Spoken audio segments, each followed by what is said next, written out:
오소서 성령님, 한 주간 동안 안녕하셨어요?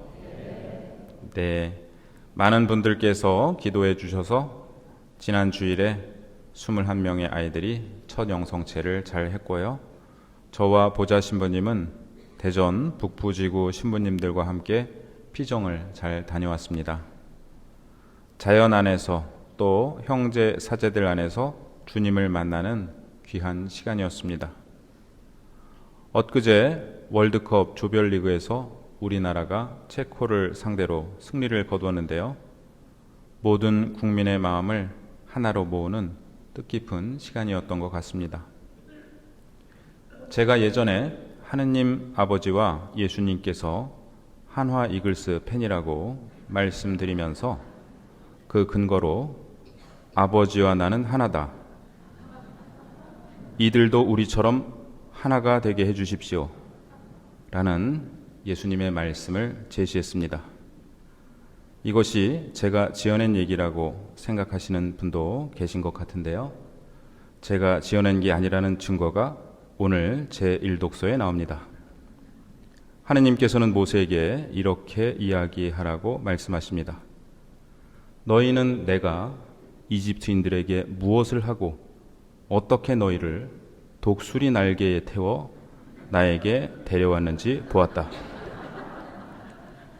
하느님은 왜 이스라엘 백성을 사자나 호랑이 또는 곰의 등이 아니라 독수리 날개에 태워 데려왔다고 말씀하시는 것일까요? 죄송합니다. 농담이고요. 이스라엘 백성들은 이집트에서 노예로 살다가 모세의 인도로 이집트를 탈출했는데 이집트가 섬기던 신들 중에 호루스라는 신이 있었습니다.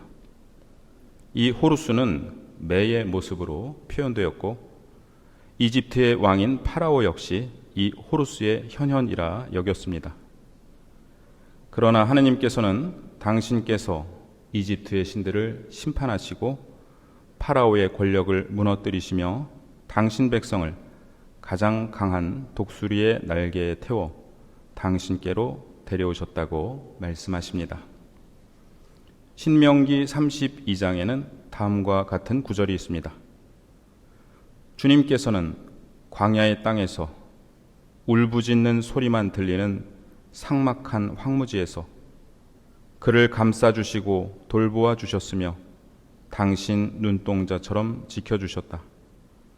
독수리가 보금자리를 휘저으며 새끼들 위를 맴돌다가 날개를 펴서 새끼들을 들어올려 깃털 위에 얹어 나르듯 주님 홀로 그를 인도하셨다. 성경에서 독수리는 이처럼 가장 강하고 용맹한 동물이면서 동시에 약한 새끼를 돌보는 새로 묘사됩니다. 우리 모두는 그처럼 하느님께서 특별히 지켜주시어 당신께로 데려오신 주님의 백성입니다. 우리 스스로, 우리 힘으로 온 것이 아니라 하느님께서 독수리처럼 우리를 업어서 이곳으로 데려오신 것입니다. 우리는 오늘 화답송에서 우리는 주님의 백성, 그분 목장의 양 떼라네라고 노래했습니다.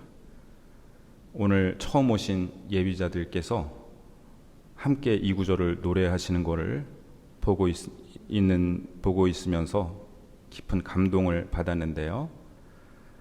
하느님께서는 우리 한 사람 한 사람을 돌보시지만 우리가 한 가족, 한 백성으로 구원받도록 우리를 공동체로 부르십니다. 하느님께서는 왜 우리를 그토록 소중히 여기실까요? 제2독서에서 바오로 사도는 말합니다. 우리가 아직 나약하던 시절 그리스도께서는 정해진 때에 불경한 자들을 위하여 돌아가셨습니다. 우리가 의롭고 훌륭해서가 아니라 나약하고 불경하던 시절부터 하느님께서 먼저 우리를 사랑하셨습니다. 우리는 이러한 하느님 사랑을 받아들일 뿐 아니라 나 혼자만 구원받는 것에 머무르지 않고 다른 이들도 하느님 나라에 들어갈 수 있도록 노력해야 합니다. 나를 성당으로 인도해 준 사람을 떠올려 봅시다. 아마도 그 사람은 나를 가장 사랑한 사람일 것입니다. 이 세상에서 가장 귀한 것을 나에게 전해 주었기 때문입니다. 가장 귀한 것은 영원한 생명입니다. 오늘 우리 본당에 처음 오신 분들은 누구의 인도로 오셨을까요? 예비신자 신청서에 누구의 인도로 오시게 되었는지를 적는 난이 있는데요. 해마다 같은 이름이 1등을 차지합니다. 그 이름은 스스로입니다. 스스로 오신 분이 가장 많으신데요. 하지만 돌아보면 프란치스코 교황님이나 김수환 추기경님, 마더 데레사 수녀님, 이태석 신부님 같은 분들이 천주교의 호감을 갖게 하셨고, 또 주위에서 성당 다니시는 분들이 보여주신 모범과 권유의 말씀이 내 기억 어디엔가 자리하고 있었을 것이라 생각합니다. 우리 예비신자 여러분들을 인도해 주신 모든 분들께 진심으로 감사드립니다. 여러분은 여러분이 가진 가장 귀한 것을 전해 주셨습니다. 하느님께서는 제1독서에서 말씀하십니다. 너희는 나에게 사제들의 나라가 되고 거룩한 민족이 될 것이다. 부르심은 자기 자신만을 위해서 주어지는 것이 아니라 하느님을 알지 못하는 이들을 하느님께 이끌어주고 하느님의 사랑을 세상에 전하는 사제의 역할을 하기 위해 주어집니다. 그런데 이스라엘은 사제들의 나라, 거룩한 민족으로서의 소명을 잘 수행했을까요? 성경은 이스라엘이 하느님의 백성으로 선택되었음에도 불구하고 반복해서 불순종하고 예언자들의 경고를 받았음을 보여줍니다. 이제 예수님께서는 새로운 하느님 백성을 이끌어갈 사람들을 세우시고 그들을 사도라고 부르십니다. 사도는 파견된 사람이라는 뜻입니다. 예수님께서는 그들을 파견하시며 말씀하십니다. 가서 하늘나라가 가까이 왔다고 선포하여라.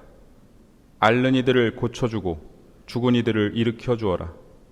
나병 환자들을 깨끗하게 해주고 마귀들을 쫓아내어라. 이 일들은 예수님께서 하신 일들인데 이제 사도들이 이어서 수행하게 될 것입니다. 이번 피정 때에 한 선배 신부님의 강론 말씀이 너무나 와닿았기에 여러분과 나누고 싶습니다. 신학교 총장이신 이상규 신부님께서 사제들을 대상으로 하신 강의 내용 중 일부라고 합니다. 예수님께서는 부활하신 후 베드로를 사도들의 대표로 세우시며 너는 나를 사랑하느냐라고 3번 물으십니다. 그리고 그때마다 내 양들을 잘 돌보아라 라고 하십니다. 왜 나를 사랑하느냐고 매번 물으셨을까요? 그들이 너의 양이 아니라 내 양이라는 것을 명심하라는 의미라는 것입니다. 내가 나를 사랑한다면 내 방식대로가 아니라 내 방식으로 양들을 돌보라는 뜻이라는 것입니다. 또한 내가 나를 사랑한다는 것을 어떻게 증명할래? 나를 사랑한다면 내 양들을 잘 돌보아라 라는 의미라는 것입니다. 이 말씀을 듣고 제가 사목자로서 어떻게 봉사하고 있는지, 교우 여러분들께서 예수님의 양이라는 것을 잊지 않고 있는지, 또 저의 방식이 아니라 예수님의 방식으로 저의 소명을 수행하고 있는지 반성하게 되었습니다. 우리 모두는 주님의 사도로 부르심 받았습니다. 예수님께서는 우리에게도 물으십니다. 너는 나를 사랑하느냐? 우리가 자녀들을 대할 때 내 방식대로가 아니라 예수님의 방식대로 대하고 있는지 돌아보아야겠습니다. 본당과 공동체에서 봉사자로서 직책을 수행하면서 내 방식대로가 아니라 예수님의 방식대로 봉사하고 있는지, 또 성당에서 만나는 형제 자매가 예수님의 양이라는 사실을 잊지 않고 대하고 있는지 돌아보아야겠습니다. 우리 한 사람 한 사람은 하느님께서 독수리 날개에 태워 당신께로 데려내오신 소중한 존재들입니다.